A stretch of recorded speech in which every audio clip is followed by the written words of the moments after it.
Hello, everyone. This is Kerwin, and welcome to another episode of Travel Talk. And in today's episode, we're going to talk about airline disservice. Let's go.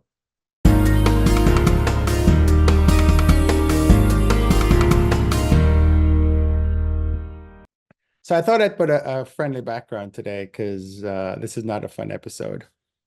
Um, Airlines are notorious for doing weird things to you, and I've flown 195 airlines, and by far, this is my worst flight that I've ever had.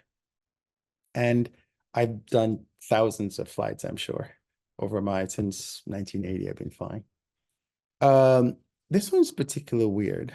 So I had a trip in San Sebastian and Madrid, well, in Spain, and I flew Houston, Miami, Miami to Madrid, Madrid to San Sebastian, and on the way back, actually to Bilbao, and then Bilbao I got out of car service. On the way back, I flew from Bilbao to Madrid, Madrid to Dallas, and then Dallas to Houston. The segment Houston to Miami was on American, and Madrid to Dallas to Houston was also an American. The first issue with this flight was I didn't show up on the upgrade list. I'm platinum with American, and American Airlines is my airline of choice. I've actually been an Advantage member since the 80s. This was before all this travel hacking and stuff came about. Um, and so I was trying to inquire. I'm like, well, why didn't I show up on the standby list? So I asked the agent, and she said she didn't know. So then I called, and the agent on the phone said, well, it's because of the type of ticket that I bought. I'm like, well, there's nothing different than this ticket. The only difference is that it was bought via travel agency. Um, but it was on Iberia ticket stock because there's 075 on American Airlines, 001. And the flight numbers are actually the American Airlines flight numbers, not the Iberia flight numbers. But apparently, something in American says if I have this type of ticket, I'm not on the upgrade list. Now, this was not a cheap ticket, okay? And this is what I don't understand. It's like we're giving you money and you're taking an upgrade away from me, which is a perk of being a platinum, which I paid to attain that status. It's not like, and this is not, don't take this as me saying, oh my God, I can't believe I didn't get my upgrade. It's the principle behind it where you have a policy and you take away little things from it. So you say, hey, be platinum. And so you spend the money, you get to that level. And then when you get to that level, you have all these little things that they come up with. And they don't tell you, it just says ineligible. And that's it. And then the agents don't even know why it's ineligible because they're like, well, how come? And so eventually I still don't know the exact reason, but they said it's because of the ticket I bought. Doesn't mean anything to, and it's like you can never get anyone to tell you this because they're always too busy when you call them. Um, and so that was the first weird part of this entire experience. The next piece is, well, the good thing about this experience was that when I got to Miami, normally American Express, Centurion Lounge, doesn't allow you into the lounge until 3 hours before your flight. But because I was connecting and my flight was like 7 hours or 8 hours away, I was able to use the lounge, which was great. Some great pictures. I was able to eat because I didn't have any breakfast because the first flight was at 6:30. And so I was able to eat and then go take the later flight. So to the real subject of this, just kind of give you background. On my way back, the flight over in Iberia was terrible, but that's another travel talk. So on my way back, uh, I checked in and I got my seat assignment. I had chose 19A on it's a 777-200 and I chose 19A. 19A, and I'm going to share my screen for a little bit so you can see what I'm talking about. Share screen. Just going to share my desktop because it's easier. And then, okay. So on this particular flight, I had seat 19A, which is a red seat. Red seats means you have extra legroom. I chose this because I'm taller and I need the extra legroom. 10-hour flight almost, and I needed the extra legroom. So I picked that seat. Everything was good. I checked in, got my boarding pass that said 19A on it.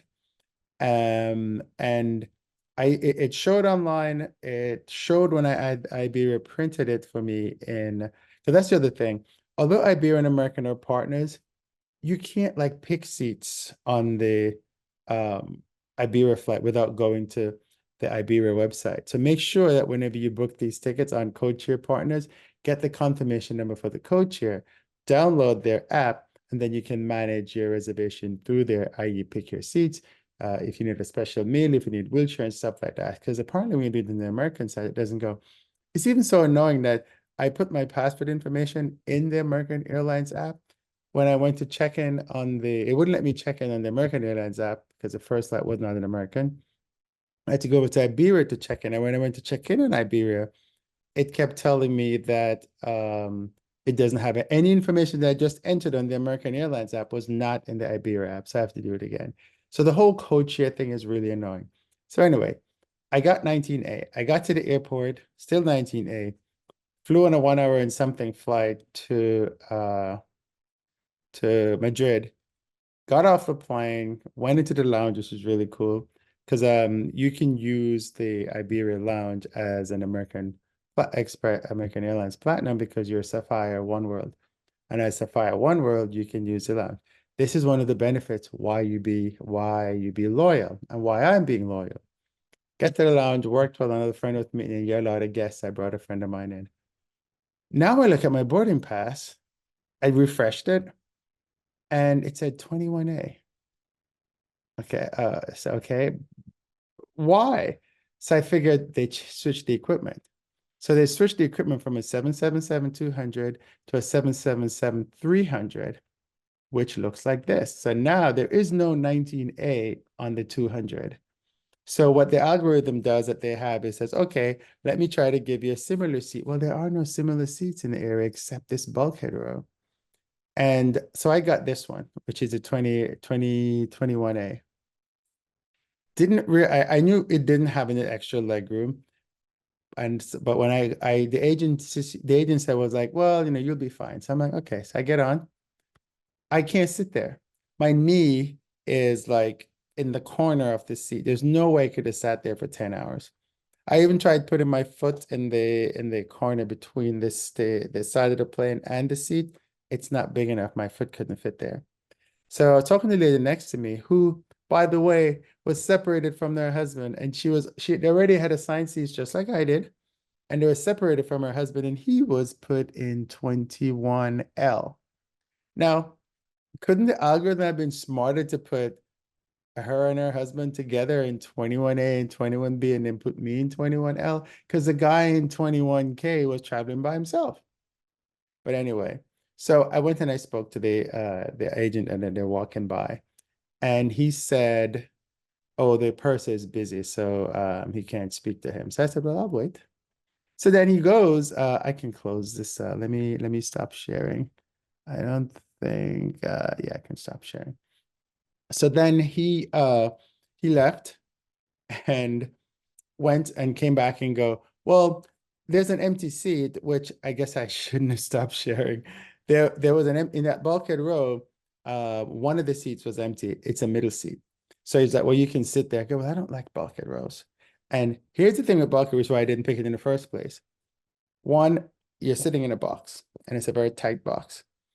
And then the other thing that's weird with that bulkhead row is the seat, the little tray table that comes over, has like it's very small. And I'll show you a picture. It's extremely small. And you can't really put a computer and food in it at the same time because there's just no space. You do have leg room. I must give them that. So you can actually stretch out your leg, which was actually good. But it's a terrible seat. I'm in the middle. And the guy next to me, he was okay, but every now and again, it didn't work so well. So then, um, and here's the part that was really annoying. So you took away an extra legroom seat from me. You didn't give me one, and you didn't notify me. I got no notification. Meanwhile, I was getting notification that, oh, your flight is now boarding. Your flight is now departing from this gate. So I got all these notifications. None of them said they changed my seat. And also, you knew you were going to change a flight before the time that I looked on the thing and realized that it's changed. So this airplane came from the US and landed there. You didn't just change it an hour before because it has to be at the gate. You have to appear, and the flight was not late. So you knew a long time before you thought you should tell me that I'm sitting in a wrong seat, not a wrong seat, that my seat would change. And all I did was just refreshed my boarding pass, and then I saw it. And the thing about the boarding pass too is that the app acts really strange when you're with a codeshare partner. Like sometimes you see the seat, sometimes you don't. Sometimes you see your boarding pass, sometimes you don't. When you go to the actual flight, you don't see, it normally shows the boarding pass and you can swipe up and go look at it. It doesn't show that. It only shows it on like the first segment. I had 3 segments, or yeah, 3 segments. It only shows during the first segment. So this needs to be corrected, but no one cares. So you're not gonna, you can't speak to anyone, because by the time you get to talk to someone, the flight's already landed, and all the information that they need to see it in action is no longer there. So then I, this is my seat now. So I'm sitting in the seat. We leave. The crew was really weird. Like the guy, he came around, he was offering drinks. He never looked at me. He looked at me once, I think, the first time. But then when he was handing me my Coke and my thing, a ginger ale and my cup, he just kind of he handed it to me and he looked the other way. And he was already talking to the other passenger on the other side. Well, could you finish talking to me? You don't have to hand it to me like that. Just talk to me, give it to me, and look at me and make sure I take it so I don't drop it on the floor. And then when they came around with meals, the the um the lady didn't know what was it with the meat. It was chicken something and a vegetarian. And she had no idea what type of chicken it was. She didn't even know what was in it. And I'm like, we don't ask for much. The fares aren't cheap. So could you just tell us it's chicken with whatever, or it's what kind of vegetarian thing it is? We're not droids. We're human and we paid for a seat. So all the least you can do is just tell us what it is. So then um, that passed. I slept for a little bit. I just had a really terrible experience. This was not the experience I paid for. Um, and so we get to uh, they give you like a in-flight snack or something, which is like a wafer. I'm like, you must have spent 2 cents on this wafer. Or the other thing too, that they didn't even offer headsets. They have them because I saw later that somebody asked, and she put one out of her pocket and gave it to her. I'm like, why are you keeping this? I know you're having trouble negotiating with your company for your contract, but that's not my fault. I didn't cause whatever it is that's going on with you. Don't give me bad service. So then um later they offered, they don't even come through with water service anymore. Yeah, they have water in the back of the plane, but normally they come through and offer water service, nothing. So then later they brought I think it's like a folded pizza, and it was meat and vegetarian again. And I heard them arguing about, I don't know what kind of meat it is. Do you know what kind of meat it is? I'm like, it's on the packet. Could you just look at it? But, I was expecting too much. So then it was just meat or veggies. So I said meat, and it was cold. I'm like, what the heck have you been doing the whole time? You prepare the entire thing and it's cold. And I'm in the first row of economy. Oh, and that was the other thing that was annoying. Premium economy had like 7 seats open. And I was like, well, you could put me in premium economy. You took away my extra legroom seat. Nope, no premium economy for me. And I was like, this is so frustrating that the crew was acting like that seat was theirs, and a paying customer, me, couldn't sit there, although you, American Airlines, disserviced me. So then, um, before I left Madrid, I sent an email, because the other thing about the flight was that they have Wi-Fi, but it was like, I don't know, $24 or some ridiculous price. And I'm like, no, I'm not paying that, because I was really ticked off by this one. And then they also, you can use your T-Mobile thing on these planes. This is not a plane that had a T-Mobile thing, so I couldn't use my T-Mobile free. They allow you to use like free full flight, and I couldn't use that. You can do it on like the short flights. And I've done it before in the longer flights, but no. So then I think it might be the 787 that you can do them, but the 773s I couldn't. So I sent them a note and I said, I explained to them what happened. So then when I landed and checked email, here's a note that they sent back after I told them exactly what happened. She goes, "Thank you for reaching out to the American Airlines customer relations team. Please accept my heartfelt apologies for any inconvenience you experienced during your recent journey with us. Any inconvenience? I already told you what the inconvenience we always strive to place you at the center of everything we do, and your feedback reemphasizes this focus. I don't think so. Your insight will be made available to our leadership team to explore necessary enhancements and ensure we deliver the exceptional service you come to expect. I appreciate you taking the time to share your feedback with us. From all of us at American Airlines, thank you for choosing to fly with us. We look forward to having the opportunity to welcome you back on board soon." Okay. No offer of compensation, nothing. So, and it's like, and this thing with American, the other thing too was that when I was sitting in the other seat, the tray table was nasty. Every single flight, almost every single flight I've been on with American, the tray table has been dirty. And I keep sending them a tweet and telling them, hey, it's dirty. And all they do is exact same type of message. "I'm sorry, we're going to tell somebody that it didn't work." And the last time I said, this is getting tiresome. I said, "Thank you so much for apologizing. But every time I get on a flight, there's always something going on because y'all are rushing and you're not cleaning the planes."